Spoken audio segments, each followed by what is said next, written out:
In this lesson, we're starting in an up and running F-18, and we will learn how to taxi to the runway and take off.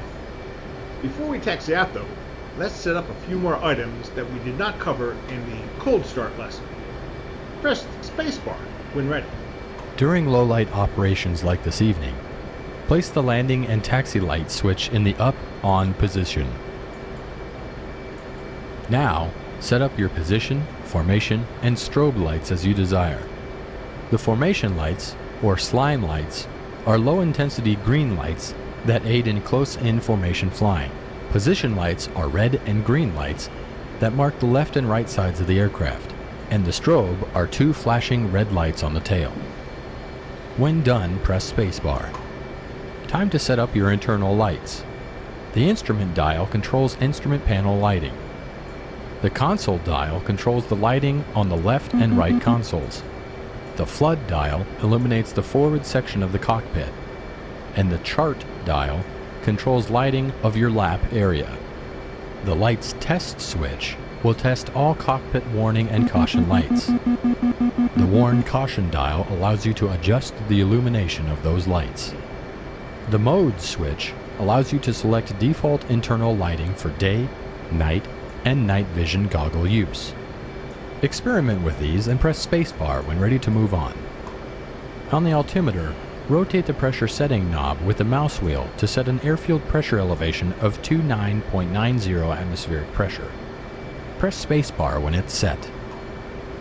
To steer when taxiing, we will use the nose wheel steering, or NWS, by pressing the S key or the NWS button on the control stick. When engaged, as indicated by the NWS indication on the bottom right portion of the HUD, rudder inputs will steer the aircraft left and right. When the NWS button is held down, nose wheel steering high or NWS high is enabled and allows a tighter turn radius. This is quite helpful on a crowded carrier deck. Press spacebar to get rolling. Slowly increase the throttles until you have forward movement, but do not exceed 75% engine RPM. Press Z to steer left and X to steer right. Taxi forward to the runway directly ahead.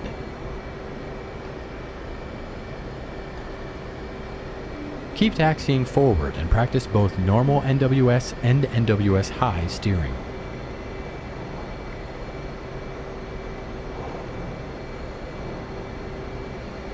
So far, so good. Come to a halt just short of entering the runway by using the toe brakes at the top of the rudder pedals. Before entering the runway, arm the ejection seat by moving the ejection seat safe armed handle on your right in the down position so that the armed label becomes visible. Also, tighten your restraints. Check left and right for traffic. Increase engine RPM and enter the runway. Yes, Once sir. on the runway, align the aircraft down the center line and come to a halt on the 25 runway heading marker.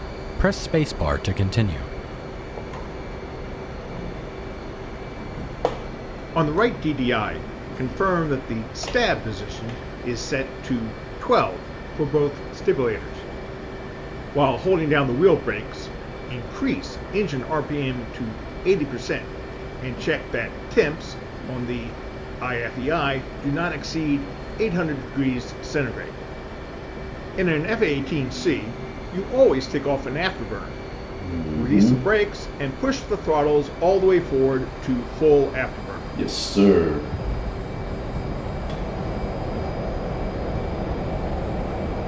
As you roll down the runway, keep aligned down the middle with very small rudder inputs.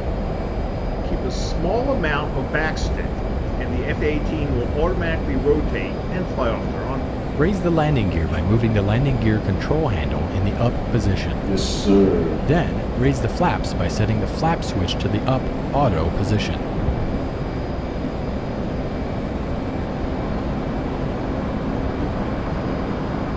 Congratulations! You have just taken off. You can end the lesson now by pressing the escape key.